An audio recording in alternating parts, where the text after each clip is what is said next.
Ассалаумағалейкум, құрметті қазақ елі. Жалпы айтатын сіздердің алдыңызда басымды ием. Көп сізге рахмет, сіздерге осы мені қолдап, балам үшін маған атсалысып,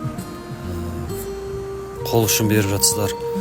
Қазіргі кезде мен осы ДВД-дан, Алматы облысы Қонаев қаласынан ДВД-дан келдім.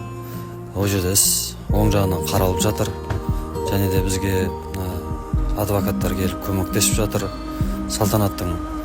Марқұм болған Салтанаттың ағасының көмегі бар. Ол кісіге де ерекше рахмет, көп алғысым шексіз. Кейін бір өтінішім бар, халқым ешқандай митингіге, қан төгіске болмасын. Мен бар жерде олар бір шоғырлаған адамдар кеп, сол моментті мен дұшпандарым пайдалануы мүмкін, көтеріліс жасап, чтобы ертеңгі күні мені аяқтан шалу үшін, бауырыма қастандық жасау үшін. Сол себепті халқым өтініп сұрайып, ешқандай көтеріліс ештеңеміз, тек мен өзімнің нем, қағидам, өзім ұстанымым, тек заң аясында ғана дұрыс шешім шыққанын қалаймын, әділ шешім болды. Артық ештеңе сұрамаймын халқым.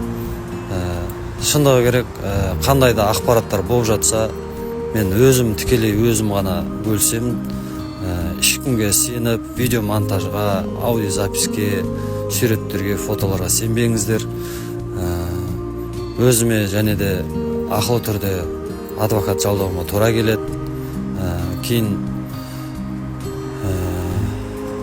отбасыма, неге десеңіз, отбасыма, өзімнен қорықпаймын мен. Кім келсе де, қандай жағдайда болсын, мен сөйлесе алам, өз басыма жауап бере алам.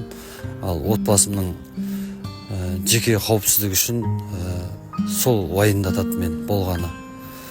Мені бірнеше рет қорқытулар болды, алып кетулер болды. Телефонмен де, заңгерміз, телевидениедан келдік, адвокатпыз деп, бірге ұжымдас едік, бірге оқып едік. Ақтөбе қаласында Марат Оспанов академиясында оқып едік бірге деп келіп, алдап үйдегілерді мені далаға шақырып, осылай қорқытулар болғаны рас. Болашақта айтатыным, менің өтініп сұрайтын халқымнан ешқандай қан төгілмесін. Ашық сот болуын талап етем. Ашық сот болса, халық өз оң шешімін табады деп ойлаймын. Халқыма көп рахмет айтамын. Ешқандай арандатушылыққа түспеңіздерші, өтініш. Аналар жыламасын, балалардың қаны төгілмесін.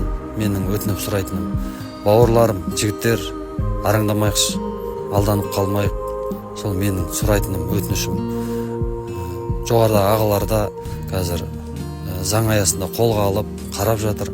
Ертең Астанадан ішкі істер министрлігінен адам келеді деген маған айтылды. Сол айтатын, өтініп сұрайтын, ешқандай митингі болмасын, араңдап қалып жүрмейік, ешкімге ермеңіздер. Мен сұрайтыным, ешқандай видеомонтажға сенбеңіздер. Болашақта қандай да ақпарат болып жатса, қандай да өзгерістер болып жатса, мен өзім шығып бөлісемін. Мен бұл жерге шығуым, сөйлеуім тек балам үшін. Менің балам өлді. Енді мен ол баламның ғана, жалғыз баламның ғана жағдайы емес, басқа балалардың да болашағы жақсы болсын деп мен соны тілеймін халқым. Осы менің ниетім де, арманым да осы.